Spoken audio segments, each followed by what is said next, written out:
Hi hello नमस्कार सर्वांना. तर आज आपण बघणार आहोत रव्यापासून खूप टेस्टी असा नाश्ता तयार होतोय तो. तर एक मोठा कप रवा घेतलाय आणि 1 कप दही घेतली आहे. एका मिक्सरच्या भांड्यामध्ये दोन्ही टाकायचं, दही आणि रवा, आणि 1 कप पाणी टाकायचं आहे. थोडंसं अद्रक टाकायचं आहे, 2 हिरव्या मिरच्या, चवीप्रमाणे मीठ आणि चिमूटभर साखर टाकायची आणि थोडेसे जिरे टाकायचे. आता सर्व मिक्सरच्या भांड्यामध्ये एकदम फाईन पेस्ट तयार करायची. हे बघा, एकदम अशी पेस्ट तयार करायची. लागेल तर आपण पाणी पुढे टाकूया. एक स्टीलची प्लेट घ्यायची आहे, त्यामध्ये तेल लावून घ्यायचे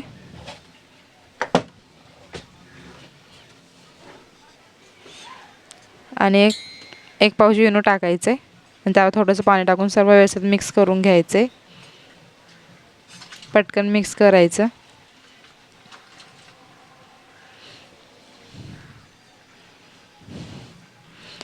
आणि आपण तयार केलेलं मिश्रण त्या प्लेटमध्ये ठेवायचं आहे आणि पूर्ण व्यवस्थित प्लेट टॅप करून घ्यायची, म्हणजे व्यवस्थित ते बसेल.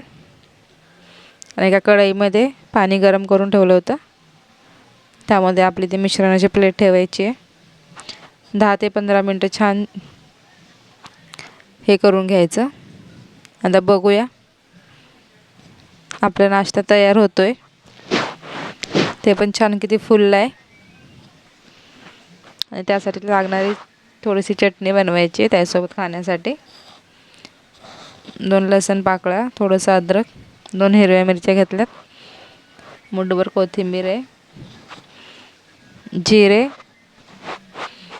थोडेसे मीठ टाकायचे चवीप्रमाणे, थोडीशी साखर टाकायची आणि मस्त त्याची अशी ग्रीन चटणी तयार करून घ्यायची.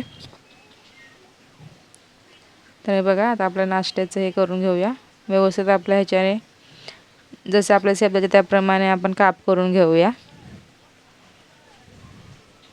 तुम्ही छोटे मोठे कसे पण करू शकता. हा एक ढोकळ्याचाच प्रकार आहे, पण ह्याला आपण कटलेट वगैरे अशी काही नाव देऊ शकतो. हे बघा, छान असे काप करून घ्यायचे. मी त्याला त्रिकोणी असा शेप दिलाय. तुम्ही तुमच्या आवडीप्रमाणे कुठलाही शेप देऊ शकता. खूप छान असे स्पॉन्जी बघू शकता, नरम नरम असं एकदम छान आपले तयार आहेत सुजी कटलेट. बघू शकता, फुललेत पण खूप मस्त.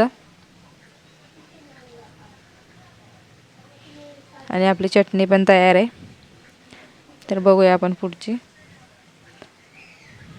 एका तव्यावरती 1 माप तेल टाकून घ्यायचे, त्यात 1 चिमूटभर हिंग, थोडेसे जिरे आणि आपले सफेद तीळ आणि कढीपत्ता आणि थोडंसं चिली फ्लेक्स टाकले. तिखट तुम्ही तुमच्या आवडीप्रमाणे करू शकता. आपण अगोदर हिरव्या मिरच्या टाकल्यामुळे मी थोडंसंच टाकले. आणि आपले रव्याचे कटलेट ठेवून घ्यायचे.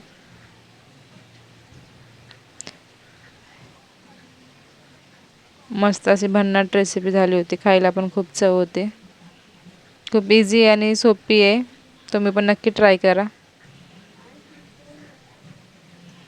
आणि चॅनलला प्लीज सबस्क्राईब करा. दोन्ही साईडने छान एकदम खरपूस असे भाजून घ्यायचे. हे बघा, थोडंसं वरनं मिरची पावडर टाकले.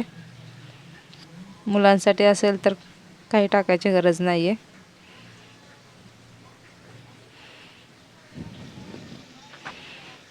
मस्त आपण इकडनं सर्व मसाला लागेल असं मिक्स करून घ्यायचे, परतून घ्यायचे खालनं वरनं. तो मसाला सगळीकडे लागला पाहिजे. आणि आता कोथिंबीर टाकून घेऊया. छान असं कोथिंबीरनं दिसायला पण छान दिसतं. आता आपले तयार आहेत कटलेट. तर बघा, आम्ही खाऊन पण टेस्ट केलं होतं, खूप मस्त असे झाले होते.